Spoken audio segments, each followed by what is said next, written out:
जय हिंद everyone, welcome on our YouTube channel. मैं कृष्णा सिंह स्वागत करता हूं आप सबको ही अपने यूट्यूब चैनल में। दोस्तों, आज हम लोग क्लास 12th का नेक्स्ट जो लेक्चर है उसको देखेंगे, वेक्टर अलजेब्रा का। इसमें एक दो क्वेश्चन बता देंगे, कल थोड़ा सा कॉलिनियर वाला प्रॉपर्टी बाकी था उसको, और उसके बाद हम लोग यहाँ पे स्केलर और वेक्टर मल्टीपल वगैरह देखेंगे।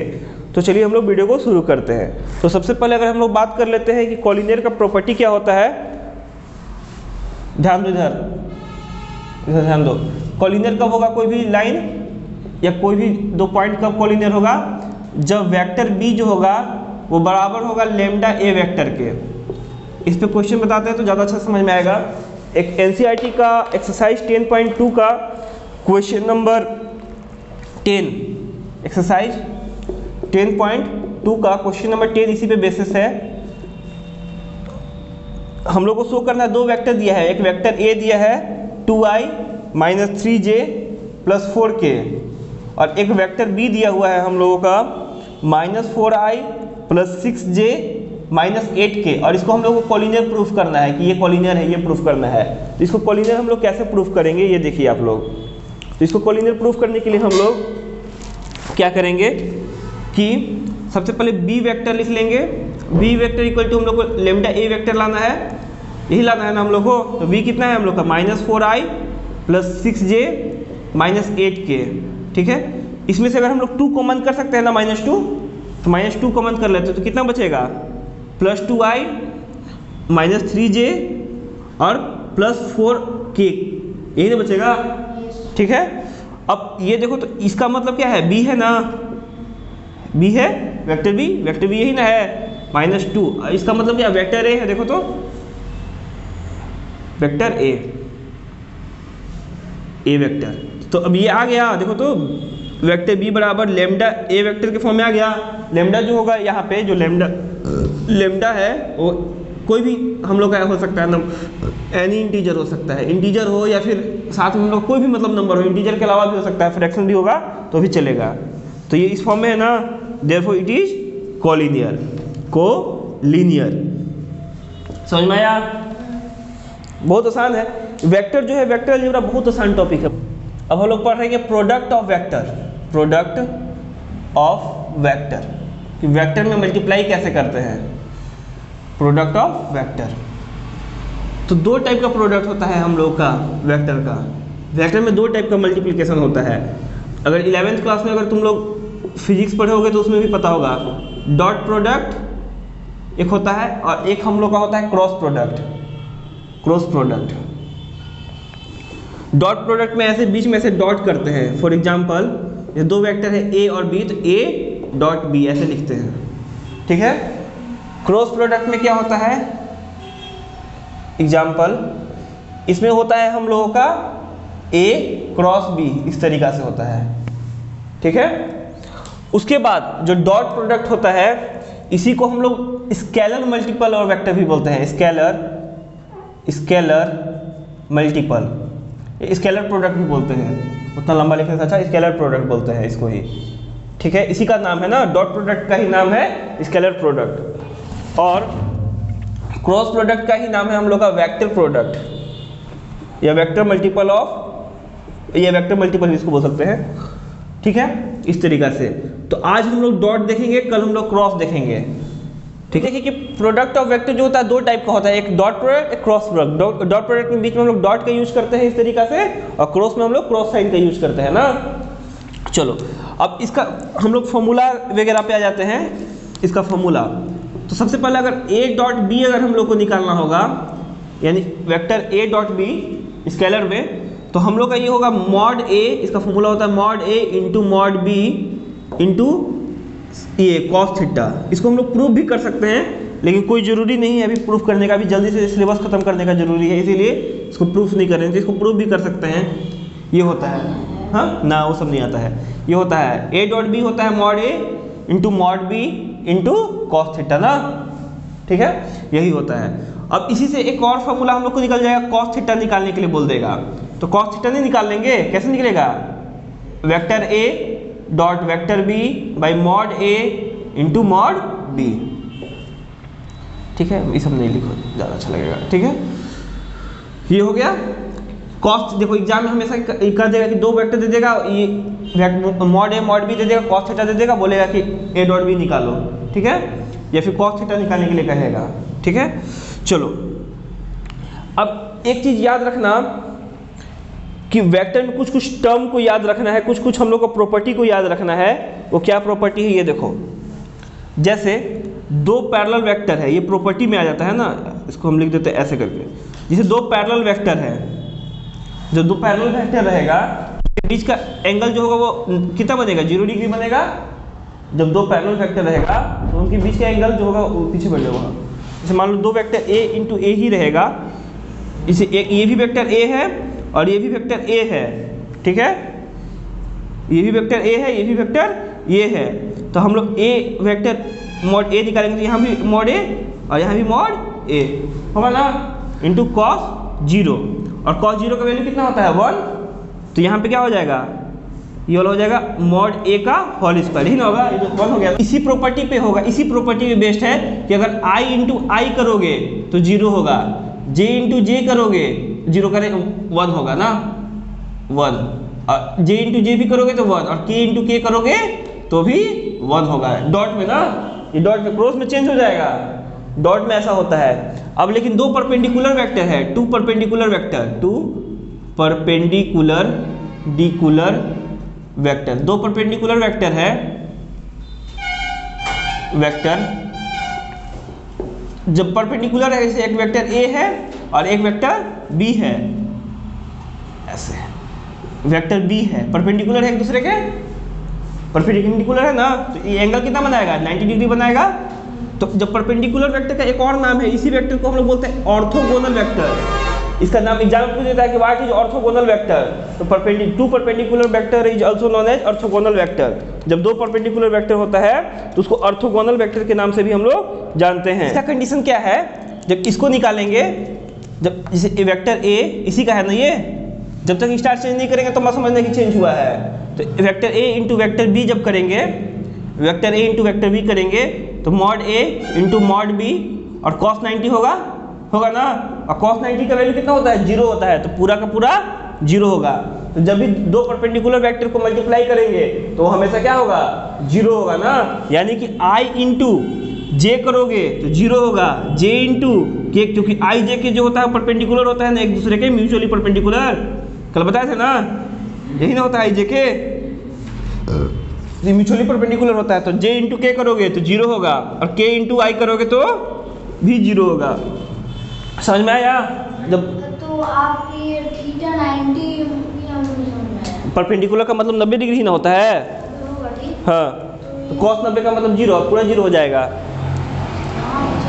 हाँ, अब देखो इसमें एक और, इसका तो हाँ, इसका लास्ट एक कॉन्सेप्ट है कि अगर थीटा अगर पाई बनेगा, थीटा पाई बनेगा, 2 वेक्टर के बीच में एंगल पाई भी तो बन सकता है, ठीक है। तब वहाँ पे जब हम लोग निकालेंगे vector a into vector b, तो ये हो जाएगा क्या, a डॉट, तो आउटलेट से आओ, a डॉट b जब निकालेंगे तो तुम वीडियो देख लेना, अभी रुको, अब समझो जो बता रहे हैं, बीच में डिस्टर्ब नहीं करो। इसको आज हम खत्म करेंगे कैसे भी करके, वीडियो देख लेना, समझ में आ जाएगा। रितिका तुमको यहाँ तक समझ में आया है ना, तब कैसे नहीं आया है, उसका आज तबीयत ठीक नहीं है इसलिए मुँह बना के बैठा है, समझ में उसको आया है। अब कल वाला वो क्लास करती तो अच्छा समझो, तुमको भी आ जाएगा, वीडियो देख लेना, वीडियो दे 11 बजे तक अपलोड कर देंगे एडिट करके। ये 2 वेक्टर दिया हुआ है a और b, इसको मल्टीप्लाई करना है, तो क्या होगा, कैसे मल्टीप्लाई करेंगे, vector a into vector b into cos pi, यही ना होगा, हाँ, और कॉस पाई का वैल्यू जो होता है वो -1 होता है, तो ये क्या हो जाएगा, mod a mod b minus में, तो ये निगेटिव हो जाता है ना। जब पाई एंगल बनेगा तो 3 ही चीज़ तो हमको करना है याद, 3 ही चीज़ हमको याद करना है कि अगर पैरेलल वेक्टर होगा तो वो हमेशा क्या करेगा, 1 होगा मल्टीपल ना, परपेंडिकुलर होगा तो 0, और अगर पाई एंगल बनाएगा तो निगेटिव। बस इसमें यही कॉन्सेप्ट है इसका, और कुछ नहीं। मेन इसमें फार्मूला यही दोनों है, जो भी निकला है ई से, एक ही है मेन, ई भी नहीं, ई भी तो इसी से निकला है ना। क्रॉस प्रोडक्ट कैसे निकालेंगे, जो डॉट प्रोडक्ट था उसको निकालने के लिए हम लोग क्या करते थे, mod A into mod B into cos theta करते थे, ठीक है। और इसी डॉट प्रोडक्ट को हम लोग स्केलर प्रोडक्ट के नाम से भी जानते थे, लेकिन अब ध्यान दो, नहीं तो नहीं समझ में आएगा जी, अभी भी समझ गया तो पूरा समझ में आ जाएगा।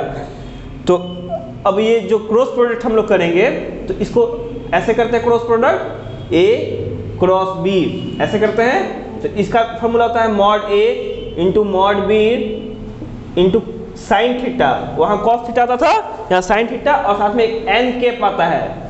ये एन कैप क्या होता है, डायरेक्शन को दिखाता है ना, ये कुछ नहीं, अगर इसको नहीं भी लिखोगी ना तो आंसर में कोई इफेक्ट नहीं पड़ेगा। बस यहाँ पे क्या होता है कि अगर यहाँ ए डॉट बी करते थे तो कॉस थीटा आता था, लेकिन ए क्रॉस बी करेंगे तो साइन थीटा आएगा, और कुछ अंतर नहीं होगा, ठीक है। और साथ में एन कैप आएगा, और जो ये एन कैप जो है ये यूनिट वेक्टर होता है जो डायरेक्शन को शो करता है। यूनिट वेक्टर कल बताया था ना कि जहाँ जहाँ यूनिट वेक्टर आएगा वहाँ वहाँ क्या करेगा, ये डायरेक्शन को शो करेगा, ठीक है।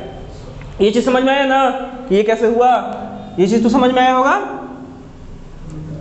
अब देखो इससे साइन थीटा अगर हम लोग निकालेंगे, साइन थीटा, तो साइन थीटा निकालेंगे तो क्या हो जाएगा, वही ना हो जाएगा सेम, ए क्रॉस बी, क्रॉस हो जाएगा केवल भाई mod A into mod B, यही ना होगा, बस क्रॉस में आ जाएगा, इसका क्रॉस वाला लेंगे, इसमें डॉट वाला लेंगे, ठीक है। उसके बाद अब प्रॉपर्टी में इसमें पूरा का पूरा चेंजमेंट होगा। फटा हुआ था, फाड़ेंगे कहला, ठीक। अब इसका प्रॉपर्टी में पूरा का पूरा चेंजमेंट होगा। प्रॉपर्टी में कैसे चेंजमेंट होगा, ये देखो, इसका फर्स्ट प्रॉपर्टी देखना, जहां जहां स्टार लिखेंगे उसका मतलब समझो कि प्रॉपर्टी है, जहां जहां है लिखेंगे उसका मतलब फॉर्मूला है, ठीक है। ये भी है, ये भी फॉर्मूला है। देखो अगर इसमें सबसे पहले हम लोग पैरेलल ले लेते हैं कि दो वेक्टर क्या हो, पैरेलल हो, तो थीटा कितना बनेगा, 0 बनेगा। जब दो वेक्टर पैरेलल होगा तो थीटा कितना बनेगा, 0 बनेगा ना, एंगल 0 बनेगा। तो वेक्टर का मल्टीपल निकालो, जैसे मान लो ये भी वेक्टर ए है और ये भी वेक्टर ए है, ठीक है, 2 वेक्टर दोनों पैरेलल है। तो ए क्रॉस ए जब निकालेंगे तो क्या हो जाएगा, mod A into mod B into cos 0, sine है ना, यहाँ साइन 0 होगा ना, साइन 0 एन कैप, यही होगा। और साइन 0 का वैल्यू कितना होता है, 0, कॉस 0 का वैल्यू 1 होता है ना, और साइन 0 का 1 होता है, तो ये पूरा का पूरा क्या हो जाएगा, 0 होगा। इसका मतलब ये हुआ कि जब सेम टाइप के वेक्टर को मल्टीपल करते हैं तो हमेशा क्या आता है, 0। यहाँ सेम टाइप के वेक्टर को मल्टीपल कर रहे थे तो क्या आ रहा था, 1, लेकिन यहाँ करेंगे तो 0। यानी कि अगर हम लोग आई क्रॉस आई करेंगे या जे क्रॉस जे करेंगे या फिर के क्रॉस के करेंगे, ये ऑलवेज क्या होगा, 0 होगा ना। इसी को समझाने के लिए हम इतना लाम लिफाफा किए हैं, नहीं तो हम डायरेक्ट भी लिख सकते थे इस चीज़ को, ठीक है। इस चीज़ समझ में आया ना कि अगर सेम टाइप के वेक्टर का, अरे ये गलती मल्टीपल लिखे हैं, ये क्रॉस होगा ना, यहाँ क्रॉस है ये, ठीक है।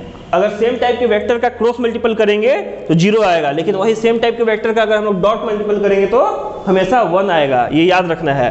ये प्रॉपर्टी नंबर 1 था हम लोगों का। अब प्रॉपर्टी नंबर 2 देखो क्या है, प्रॉपर्टी नंबर 2, सेकेंड जो प्रॉपर्टी है ये है हम लोगों का कि अगर 2 परपेंडिकुलर वेक्टर रहेगा, 2 परपेंडिकुलर वेक्टर,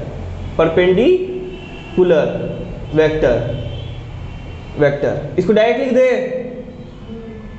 तो जब इसका हम लोग क्रॉस, जैसे कि 3 परपेंडिकुलर वेक्टर कौन हो गया, आई जे के वाला, ये X axis Y axis Z वाला, ये हो गया आई कैप जे कैप और के कैप, ठीक है। जब इनका प्रोडक्ट करेंगे यानी कि आई इंटू जे इंटू के और के इंटू आई करेंगे तो ये ऑलवेज क्या होगा, 1 होगा ना, ये ऑलवेज डॉट कर दिए, हाँ डॉट क्या, क्रॉस होगा, अरे हाँ क्रॉस, ठीक है।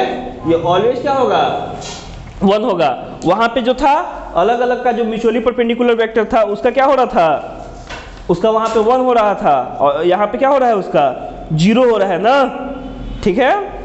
एक चीज और इसमें हम लोग को याद रखना है, इसमें एक चीज होता है, एक क्लॉकवाइज होता है, एक एंटी क्लॉकवाइज होता है। देखो जो मेरा घड़ी चल रहा है ये क्लॉकवाइज चल रहा है, इधर का घूम रहा है, तो हम इसमें इस वाले में इसको थोड़ा सा साफ सुथरा बना देते हैं, इसमें थोड़ा सा अच्छा से बनाते हैं, ठीक है, इस तरीका से।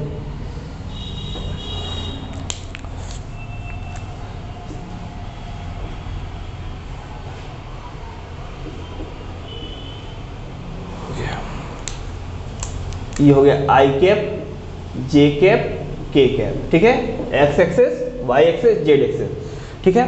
तो हम इधर जब आ रहे हैं ऐसे इस तरीका से, तो ये क्या है, क्लॉकवाइज है ना, क्लॉकवाइज है, यानी जब i इंटू जे किए, देखो इधर आए तो ये क्लॉकवाइज है, अगर इधर ऐसे जाएंगे तो ये एंटी क्लॉकवाइज है ना, ठीक है। तो इसमें जब हम लोग एंटी वाइज जाते हैं, एंटी वाइज, तो वेक्टर का जब भी मल्टीपल करोगे तो पॉजिटिव होगा, प्लस होगा, क्योंकि एंटी वाइज जो एंगल बनता है वो पॉजिटिव एंगल बनता है ना। ये 11th क्लास का अगर कभी तुम लोग क्लास में बैठा होगा तो याद होगा, और अगर सर बताएंगे बहुत अच्छा से तो उसमें देखा होगा कि जब भी एंटी क्लॉक हम लोग जाते हैं एंगल में, जो हम लोग का ये मैथ्स का ये 11th क्लास में जो ट्रिग्नोमेट्री चैप्टर है उसमें जो मेजरमेंट ऑफ एंगल देखी होगी तो उसमें बताया थे, जब एंटी क्लॉक जाते हैं तो एंगल पॉजिटिव होता है और निगेटिव के लिए उल्टा जाते हैं, तो ये एंगल निगेटिव, क्योंकि साइन माइनस थीटा जो होता है, ये क्यों होता है ये भी बता रहे, साइन माइनस थीटा जो होता है वो माइनस साइन थीटा होता है, इसके वजह से ऐसा होता है ना कि निगेटिव एंगल बनेगा तो निगेटिव हो जाएगा। तो एंटी क्लॉक जाएंगे तो हमेशा पॉजिटिव होगा। देखो तो I into J, anti clock गए हैं ना, फिर J इंटू के एंटी क्लॉक गए हैं, और K इंटू आई एंटी क्लॉक गए हैं। लेकिन वही अगर हम लोग क्लॉक वाइज चले जाए, यानी कि J इंटू आई कर ले, या फिर I इंटू के कर ले, I इंटू के कर ले, क्रॉस वाइज, क्रॉस मल्टीपल में डॉट नहीं, या फिर हम लोग के ये कर लिए, उसके बाद हम लोग के इंटू जे कर ले, के क्रॉस जे कर ले, ठीक है। तो ये हमेशा -1 आएगा, यानी इसके जो डायरेक्शन होगा वो हमेशा अपोजिट होगा। इसका बहुत इंपॉर्टेंट यूज होगा। क्लॉकवाइज जाएंगे तो ऑलवेज पॉजिटिव। तो कभी ऐसा मत करना कि देख लिए जहाँ पे कि जे इंटू आई है, जे क्रॉस आई है, तो वहाँ पे +1 कर दिए, तो कभी नहीं ऐसा ना, वो हमेशा -1 होगा। इसको फट से उतार लो फट से। कितना टाइम बचा है? एक आध क्वेश्चन बता देंगे वो वाला। जैसे मान लो कि दो वेक्टर दिया रहेगा, ठीक है। एक वेक्टर ए दिया हुआ है i + 2j + 3k, ये वेक्टर है, और एक वेक्टर b है हम लोगों का, मान लो 2i + 5j + 4k, ये वेक्टर है। अब इसका हम लोग को बोलेगा कि डॉट प्रोडक्ट निकालो, a डॉट b निकालो। तो a डॉट b कैसे हम लोग निकालेंगे, ठीक है। तो a डॉट b निकालने के लिए सबसे पहले लिख लो i + 2j + 3k, हो गया, इंटू मतलब डॉट, फिर 2i + 5j + 4k, हो गया। अब देखो इसको मल्टीप्लाई करो, तो i का i में मल्टीप्लाई होगा, j का j में होगा, k का k में होगा ना। तो देखो i के आगे नंबर क्या है, देखो ये ऐसे ओरिजिनल में मल्टीप्लाई कैसे होता है, लेकिन हम लोग को ऐसे नहीं करना है। i इंटू 2i ऐसे मल्टीप्लाई होता है, प्लस 2j इंटू 5j ऐसे मल्टीप्लाई होता है, प्लस 3k इंटू 4k। लेकिन हम लोग को इतना नहीं करना है पागल वाला काम, हम लोग ऐसे लिखना है 2 इंटू 1 कितना हुआ, देखो तो 2, इसके आगे कुछ नहीं, 2 है और ये 1 है, तो 2 हुआ, और i इंटू आई क्या होता है 1 ना, ऐसे होता है 2 इंटू 1, i इंटू आई 1 होता है ना। अभी जस्ट ना बताया बुड़बक आदमी कि डॉट प्रोडक्ट जब भी सेम वेक्टर का करते हैं तो हमेशा 1 होता है, क्रॉस प्रोडक्ट करेंगे तो 0 होगा। तो i इंटू आई क्या हो गया 1 हो गया। वही अगर हम लोग j इंटू जे करेंगे तो भी 1 होगा। डायरेक्ट करो, 2 5 जा 10, फिर 3 4 जा 12, फिर जोड़ के लिख दो, तो 12 और 12 24 आंसर। समझ में आया ये कैसे होता है, ये भी बता दिए, समझ में आया ना। बस केवल नंबर को करना है इंटू ना, अगर माइनस रहेगा तो बीच में माइनस, ठीक है। तो ये डॉट प्रोडक्ट समझ में आया ना, सर हम ऐसे करके ऐसे मारते हैं। डॉट प्रोडक्ट समझ में आया। यस।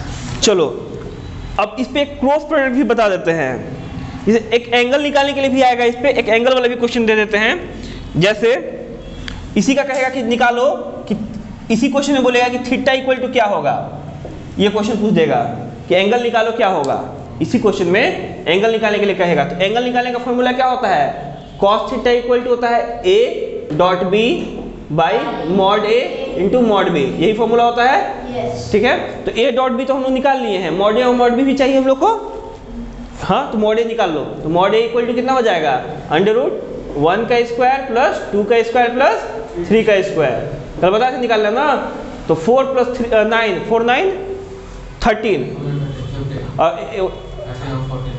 हाँ 14 हो जाएगा। चलो अब मॉड b निकाल लो, तो मॉड b कैसे निकालेंगे, √2 का स्क्वायर प्लस 5 का स्क्वायर प्लस 4 का स्क्वायर, करो कितना होगा, 4 + 25 + 16 कितना हो जाएगा 20 और ये 45 होगा ना, 45 हो गया।